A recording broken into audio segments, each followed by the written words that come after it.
Yan, so what's up mga guys? Yan, meron na naman tayong bagong i-video, no? Ang ating bagong i-video ay ang Mountain Peak Folding Bikes mga guys. Mountain Peak Folding Bike, E300. Yan, so ang E300 kaya tinawag na E ay electronic siya mga guys, no? Para siyang ano, no? E-bike siya. E-bike siya mga guys, no? E-bike, ang ano na to, hindi naman siya pedal assist na tinatawag eh. So kung tuloy-tuloy mo na siyang pipigain, parang tinutulungan kayong paahon. Hindi siya yung basta-basta yung sobrang bilis, no? Tumutulong siya ng paahon na takbo. Yan, so hindi siya yung tulad ng parang pag pinipiga mo full throttle, no? So dahan-dahan hindi siya. Yan, so parang tinutulungan ka na hindi ka masyadong mapagod kung medyo paahon yung tatakbuhin yung mga guys, no? Kaso ang ano nito, medyo may kabigatan siya, no? Yan, so titignan natin ang specs nito mga guys.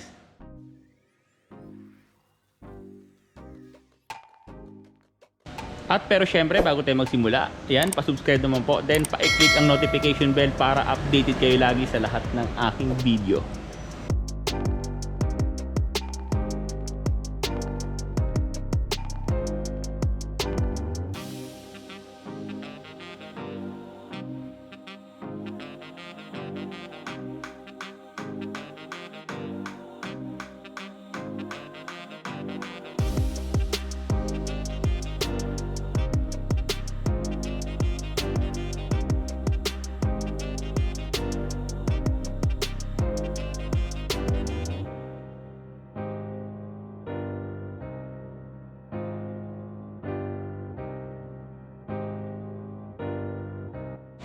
Yan, so unahin natin tong kanyang handle grip. Ang kanyang handle grip ay rubber handle grip.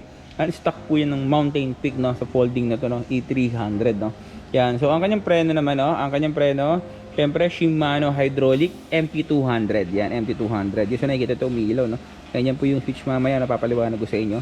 Ang mekanismo ng kanyang folding stem box, no, same lang din sa mga ibang binlog ko, no. Yan, so para siyang may lock dito, no. Then aluminum to. Aluminum yung kanyang folding stem box. Yan, so ang kanyang shifter naman ay naka-revo shift. Yan, so kung tinatawag na revo shift, yun pinipihit na revolution siya, no. 8 speed to, no. Yan, 8 speed. Yan, so ang kanyang disenyo dito sa pagkaka-cabling, no, so para siyang may balot dito, magandang disenyo. Yan, so pagka inopen mo, meron siyang ilaw dito, pwede mo siyang i-on. Yan, naka-connect niya sa kanyang battery. Yan, so may mga ilaw, no, blink, steady. Yan, then off. Then dito naman tayo sa kanyang folding stem box, no? Ang kanyang folding stem box ay aluminum. Yan, so same lang din po sa mga unang binlog ko ng mga Aerowick, no? Yan, halos parehas lang sila. Then sa Mountain Peak na Castle, no? Yan, may lock siya na red. Yan, so aluminum po siya, no? Ang kanyang headset ay made by Neko. Yan, naka ball bearing headset siya, no?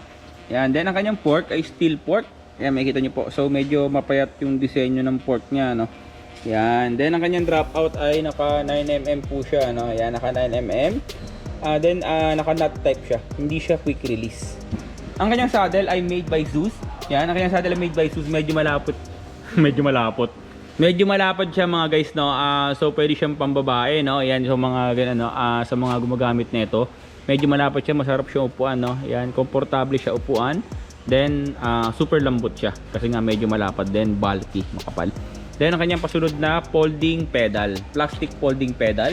Yan, kasi kaya folding pedal pang folding siya. Yan. Natutupi po kayo siya mga guys. Yan. Then ang ano niya ay ball bearing po.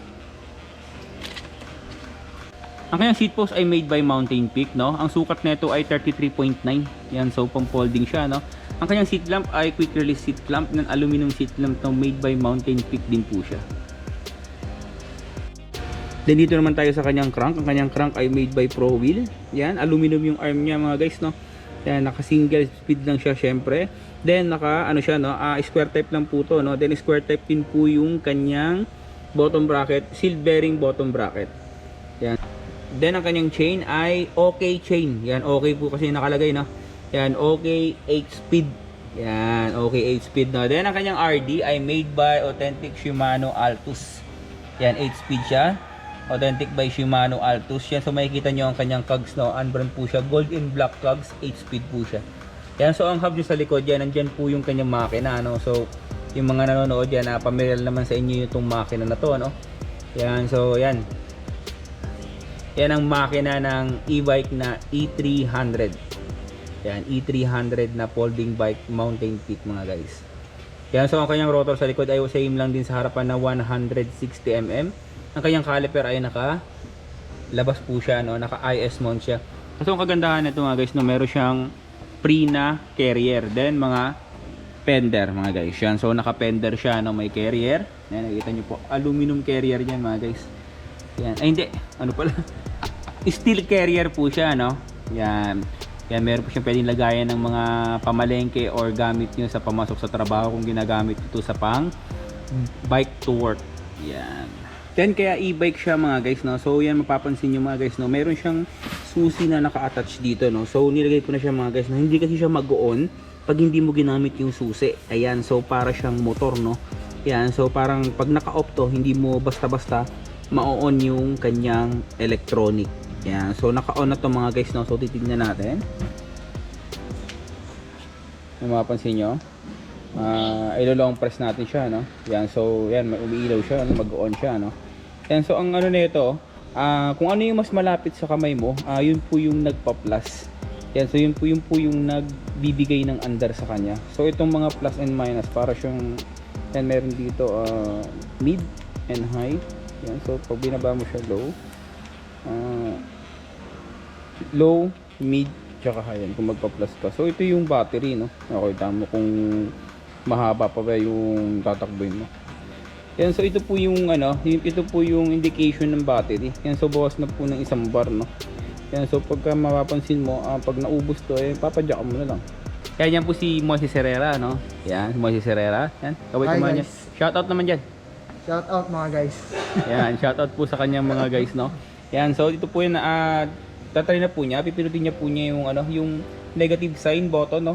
So yung negative sign button niya, pag ilo-long press mo lang siya, makikita mo iikot to. Yan, yan po yung niya. Yan lang po yung ganyan lang po kalakas, no? Pero kahit anong gawa mong pigil niyan mga guys, napakalakas niyan. Yan, malakas po yung makina, no? Hindi po siya magpapapigil kahit parang mabagal siya, no? Hindi siya yung function na super bilis, no? Dahan-dahan lang siya, pero hindi mo siya basta-basta mapipigilan kung hahawakan mo. Ibig sabihin, talagang pangahunan, no? So, para kang tinutulungan nito. Hindi din siya matawag na pedal assist kasi siyempre, pag magpe-pedal ka, saka siya magpa-function. And pag inon mo siya, kusa siyang tumatakbo, no? Yan, so, dagdag mo na rin yung pagpadyak mo, tsaka tutulungan ka rin niya. So, para siyang pedal assist din. Yan, so, ang connection ng kanyang battery, nandito siya mga guys, no? Yan, so bubuksan natin ito mamaya-maya lang. Galing dun sa mismong loob ng battery niya, yung connection ng wire ito. May makikita mo yung mga wire. Yan, so papunta dito, no? Yan yung connection na kung sakaling magpapalit ka ng makina o nasira, may na-order naman po niya, no? So mag-order tayo sa Mountain Peak. Pwede siyang palitan. So ito yung pinakasakit niya. Pag tinanggal mo yan, matanggal mo na yung gulong. Or so kung tatanggalin mo yung mismong gulong, kung meron kang gagawin na halimbawa, papalitan mo yung rim. So ito tatanggalin mo lang yung connection kasi dun po yung hubs niya. Yan, so mga guys, papaliwanag ko po sa inyo mga guys, no? Ang pagtanggal ng battery, no? Kasi darating din yung time na baka masira na yung battery. So pwede naman siyang palitan, no? Yan, so makikita niyo yung lock dito. Ito po yung lock ng battery. So pag nakikita niyo po naka-on, so gagawin lang natin, pipihitin lang natin to, no? Yan, pipihitin lang natin to. Nakasagad dito. Yan, hanggang sa lumubog na siya. Kung napansin nyo, lumubog na siya mga guys, no? Yan. So kung lumubog na, ang gagawin natin ay hahatakin lang natin to, no? Yan, ito meron siyang parang ano dito, no? Yan, parang hook. Yan, so ako lang kasi mag-isa, no? So, medyo mahirapan tayo. Yan, medyo malikot yung camera. Yan, so ayan, nakita nyo, pwede, ito po yung hahatakin natin, no? Yan, mapapansin nyo po. Bubuksan natin siya, no? Yan. Yan, hatakin natin. Yan, so nahahatak po siya, no? So pwede natin itong palitan, no? Yan, so nakita nyo po, nakalabas na po yung battery niya. Yan, so pinapaliwanag ko lang naman po na ito, napapalitan yung battery niya, hindi yung parang naka-implant na lang. Then syempre, pagka naka-pull siya, walang connection yung battery dun sa makina, no? So ang gagawin natin ay kailangan mong maibalik sa pagkaka-normal niya. Ayun po yung pinaka-socket, yung mga parang butas na to. Then ito naman po yung parang yung pinaka-mail niya na yun po yung papasok dito para magkaroon ng connection papunta sa kanyang makina. Yan, so tapos na po ang ating quick review para sa Mountain Peak folding bike, no, na E300. Yan, so sa mga nag-subscribe sa akin, maraming salamat po. Yan, so sa mga hindi pa nag-subscribe yan, ng mga nanonood, no, yan, pa-subscribe naman po, yan, para tuloy-tuloy ang ating video, no, na makikita nyo, no.